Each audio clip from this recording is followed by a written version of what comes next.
Astrology is a therapy which will make your way easier.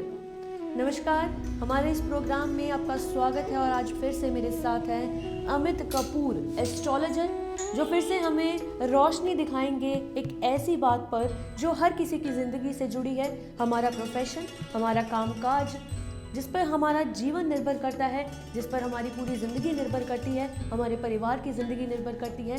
पर उससे पहले हम धन्यवाद करेंगे अपने सब्सक्राइबर्स का, अपने व्यूअर्स का, वो लोग जो हमारे साथ ईमेल्स, मैसेजेस और कॉल्स के ज़रिए जुड़े हुए हैं, जो अमित कपूर टीम की गाइडलाइंस को फॉलो कर रहे हैं, उनकी हर बात को समझ रहे हैं और उम्मीद करते हैं कि आने वाले समय में भी इनकी गाइडलाइंस को ऐसे ही फॉलो करते रहेंगे। तो आज बात करते हैं 10th हाउस की, तो अब बात करेंगे अमित कपूर जी के साथ। नमस्कार। 10th house, Suman ji, 10th house play a virtual role in horoscope. 10th house is a very powerful house.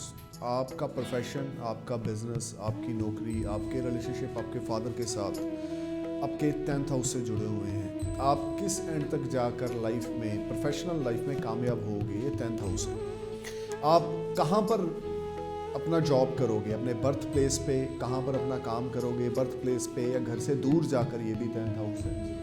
आपके 10th हाउस में अगर कोई पॉजिटिव प्लैनेट प्लेस्ड है तो आप छोटी उम्र में ही बड़े अच्छे एडवांटेज लेते हो और आप बिजनेस शुरू करते हो, उसमें बड़े सक्सेस होते हो। और ऐसे भी कुछ हॉरोस्कोप्स मैंने देखे हैं, लोग 50 साल की उम्र में हैं इस समय और आज तक अपने प्रोफेशनल लाइफ में सेट नहीं हो सके क्योंकि उनका 10th हाउस डैमेज है। 10th हाउस का आपके रिलेशनशिप, आपके फादर के साथ, आपकी जॉब, आपकी प्रोफेशनल लाइफ और उस देखो नौकरी हासिल कर लेना, it's not a big deal. उस नौकरी में आप कितनी ग्रोथ लेते हो और कितनी देर तक टिके हुए हो। आप पिछले 1.5 साल से मेरे साथ हो सुमन जी, आप मेरे ऑफिस में जॉब करते हो, तो आपको इस 1.5 साल में तरक्की मिली कि नहीं मिली? I give you one example. अगर मिली है हाँ बोलो, अगर नहीं मिली तो ना बोलो। मिली है आपको तरक्की मिली है। अगर मिली है इसका मतलब आपका 10th हाउस है एक्टिव, यानी कि आपने आज से साल पहले 10,000 रुपये से काम शुरू किया, आज आपकी सैलरी 20,000 है। आपका 10th हाउस आपके लिए हेल्पफुल है। और मैंने बहुत से ऐसे लोग भी देखे हैं, साल पहले भी 10,000 रुपये थे, आज भी 10,000 हैं और आने वाले साल में भी 10,000 रुपये रहेंगे क्योंकि 10th हाउस उनका प्रॉमिसिंग नहीं है। तो आपने कौन सा बिजनेस करना है, किस फील्ड में करना है, कब स्टार्ट करना है, किस एज में आपके लिए इन्वेस्टमेंट बिजनेस में ज़्यादा अच्छी है, जॉब किस कंपनी में करें, एजुकेशन किस लिंक से लें जो हमें जॉब के लिए, प्रोफेशन के लिए हेल्पफुल हो, ये सब 10th हाउस है। आप मल्टीपल बिजनेस करोगे, आप एक बिजनेस करोगे, आप इन्वेस्टमेंट्स करके करोगे या आप जॉब करोगे, ये 10th हाउस है।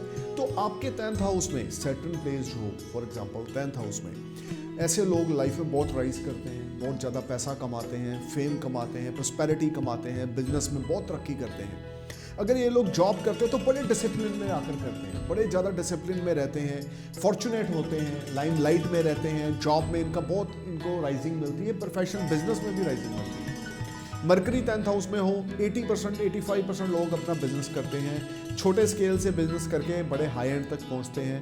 तो एस्ट्रोलॉजी में आपको कौन सा प्लैनेट आपके 10th हाउस में है, ये गाइड करता है एस्ट्रोलॉजी में कि आपको जॉब करनी चाहिए लाइफ में, आपको बिजनेस करना चाहिए, आपको फॉरेन सेटल होना चाहिए, आपको फॉरेन लिंक्ड बिजनेस करना चाहिए, आपको डोमेस्टिक बिजनेस करना चाहिए, आपको लेडीज़ मटेरियल का करना है बिजनेस, लेदर का करना है, आपको केमिकल का करना है, ये सब आपका 10th हाउस है।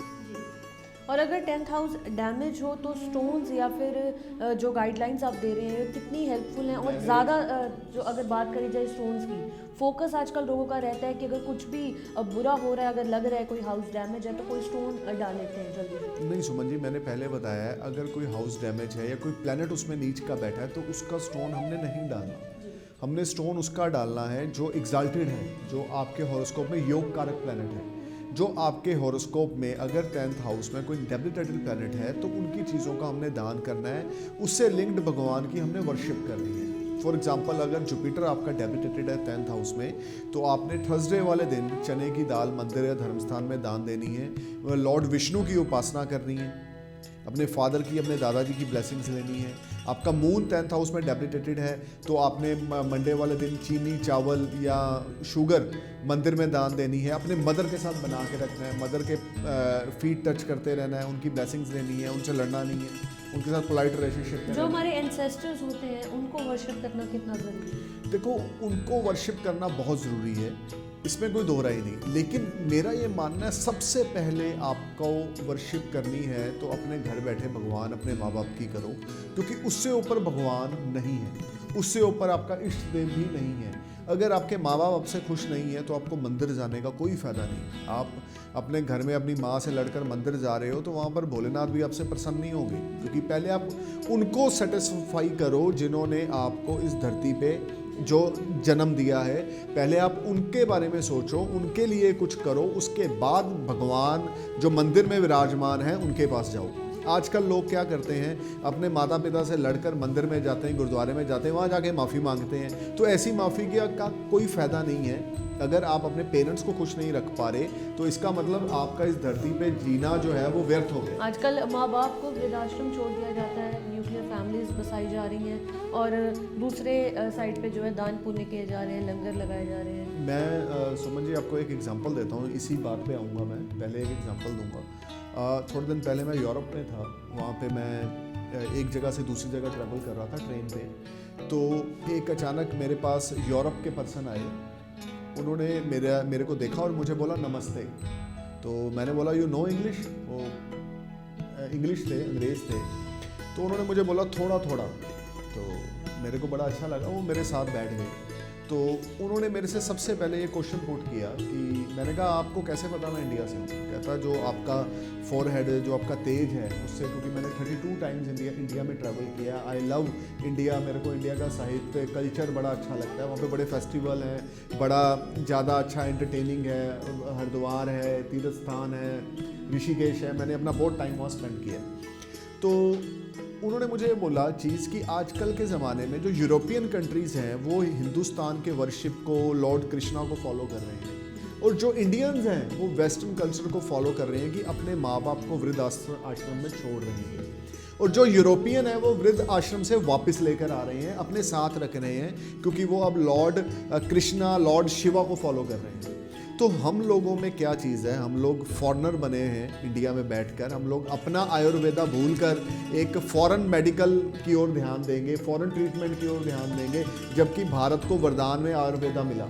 हम लोगों, अगर हमारे पेट में प्रॉब्लम होगी, स्टमक में दिक्कत होगी, तो हम आयुर्वेदा का इस्तेमाल नहीं करेंगे। हम भाग के डॉक्टर के पास जाएंगे, MBBS के पास, उसको बोलेंगे वो कोई फॉरेनर मेडिसिन लिख के दे देगा, हम वो खाएंगे, चाहे हम 5 दिन के बाद ठीक हो, और आयुर्वेदा खाने से 5 घंटे में ठीक हो जाए, क्योंकि हमें वो चीज़ें पसंद नहीं हैं जो हमारे मुल्क में है, जो हमारी दौड़ वेस्टर्न कल्चर की तरफ है और वेस्टर्न कल्चर की दौड़ हमारी तरफ। उसी तरीके से दी जो आपने क्वेश्चन पुट किया है, जो लोग अपने पेरेंट्स को वृद्ध आश्रम में छोड़ रहे हैं, मैं उनको साफ ये चीज़ बोलूँगा कि भाई आपका इस धरती पे जीने का कोई फ़ायदा नहीं। आप अपना जीवन खराब कर रहे हो इस धरती पे जीकर, अपने माँ बाप को भी परेशान कर रहे हो और खुद भी हो रहे हो। सबसे पहले आप अपने पेरेंट्स के प्रति ऑनेस्ट रहें, अपने माँ बाप के प्रति निष्ठा भाव से उनकी सेवा करें, उसके बाद मंदिर गुरुद्वारे जाएं, उसके बाद दुनिया की हर शक्ति, हर चीज़ है। तो 10th हाउस आपका अगर डैमेज होगा, आपका ना चाहते हुए भी आपके फादर के साथ रिलेशनशिप खराब होंगे, आप जॉइंट फैमिली में नहीं रह सकोगे, छोटी एज में आप फादर को छोड़ दोगे। अगर आपका 10th हाउस सॉलिड होगा तो आप हमेशा अपने फादर के ब्लेसिंग्स के अंडर रह के सारे काम करोगे, उनकी एडवाइस से करोगे, लाइफ में बहुत राइज करोगे, क्योंकि जिनके ऊपर माँ बाप की ब्लेसिंग्स होती हैं वो लाइफ में बहुत ज़्यादा तरक्की करते हैं, चाहे उनके ऊपर राहु की दशा है या केतु की दशा है। सो गाइस, मैं अपने हर वीडियो में अपने हर व्यूवर्स को, अपने हर सब्सक्राइबर को, अपने हर फॉलोअर को ये समझाना चाहता हूँ कि मंदिर गुरुद्वारा बाद में है, पहले घर में बैठे माँ बाप हैं। अगर आप उनको चरण स्पर्श कर रहे हो, उनकी डिज़ायर्स और विशेस पूरी कर रहे हो, तो आपने इस जन्म में भगवान पा लिया। तो आपको मंदिर जाने की ज़रूरत बाद में है, पहले अपने पेरेंट्स की ब्लेसिंग्स लेने की ज़रूरत है, उनकी टेक केयर करने की ज़रूरत है। 10th हाउस को अगर स्ट्रॉन्ग बनाना है, आप अपने फादर के साथ अपने अच्छे टर्म्स रखो, बिजनेस में ऑनेस्ट रहो, बिजनेस में कभी किसी से फ्लर्ट मत करो, फेक रिलेशनशिप मत बनाओ, झूठ मत बोलो। 10th हाउस हमेशा आपको बेनिफिटेड रिजल्ट देगा। अब आपको जॉब करनी है या बिजनेस करना है, वो आपका इंडिविजुअल चार्ट में 10th हाउस की क्या पोजीशन है वो आप किसी नियरेस्ट एस्ट्रोलॉजर से कंसल्ट करो। और आपको वो ज़्यादा बेटर बताएंगे कि जुपिटर प्लेस्ड है, सैटर्न प्लेस्ड है, मरकरी प्लेस्ड है, कौन से प्लैनेट प्लेस्ड हैं और हमें किस एंड पे जाकर कौन सा प्रोफेशन हमें ज्वाइन करना चाहिए। क्योंकि 80% लोगों की समझ ये प्रॉब्लम होती है, आपका 10th हाउस बोलता है आपको बिजनेस करना और आप जॉब कर रहे हो, आपका 10th हाउस बोलता है आपको जॉब करनी है तो आप बिजनेस कर रहे हो, ठीक है ना। तो लॉसेस होते हैं, डेप्स होते हैं, दिवालिया हो जाता है, बाद में वो लोग बोलते हैं कि हम तो पूछना ही भूल गए थे कि हम बिजनेस करें कि ना करें और किस पीरियड में करें। तो एस्ट्रोलॉजी गाइस आपको अवेयर करेगी, अलर्ट करेगी 10th हाउस आपका क्या चाह रहा है, आपसे आपकी किस्मत जॉब मांग रही है, आपसे आपका कर्म प्रोफेशन मांग रहा है, ये आपका 10th हाउस बताएगा। मरकरी 10th हाउस में होगा, आप बिजनेस करोगे, सक्सेसफुल बिजनेसमैन रहोगे। सैटर्न 10th हाउस में एग्जाल्टेड होगा, आप बिजनेस करोगे बड़े हाई एंड पे। अगर आप जॉब भी करना चाहोगे तो डिसिप्लिन वाली जॉब करोगे। मार्स 10th हाउस में होगा, आप मिलिट्री में होगे, हायर अथॉरिटी में होगे या किसी किस्म के कोई सिविल गवर्नमेंट रिलेटेड सिविल काम में होगे। सन आपका 10th हाउस में एग्जाल्टेड होगा, आप गवर्नमेंट के जवाई होगे, कोई सरकारी नौकरी कर रहे होगे और हाई एंड पे आप तरक्की करोगे। आपकी पोजीशन आपकी जॉब में काबिल तारीफ होगी, सन अगर एग्जाल्टेड है 10th हाउस में तो। सो गाइज ऐसे आपके डिफरेंट प्लैनेट्स 10th हाउस में बताते हैं कि आपका फेट, आपका भाग्य प्रोफेशनल लाइफ में किस एंड किस फील्ड में जुड़ा हुआ है, क्या बिजनेस में है, क्या जॉब में है, वो आपका 10th हाउस और उसमें बैठा हुआ प्लैनेट और उसका 10th हाउस का लॉर्ड बताता है। सो अपने नियरेस्ट एस्ट्रोलॉजर से अपना हॉरोस्कोप जरूर कंसल्ट करवाएं। जी बिल्कुल, एस्ट्रोलॉजी भी यही कहती है कि अपने माँ बाप को खुश रखें, अपना प्रोफेशन अच्छा करने के लिए, अपना करियर अच्छा करने के लिए ये बहुत ज़रूरी है कि हम लोगों को अपने माँ बाप का आशीर्वाद मिल रहा है कि नहीं, अपने माँ बाप की सेवा आप लोग कर रहे हैं या नहीं।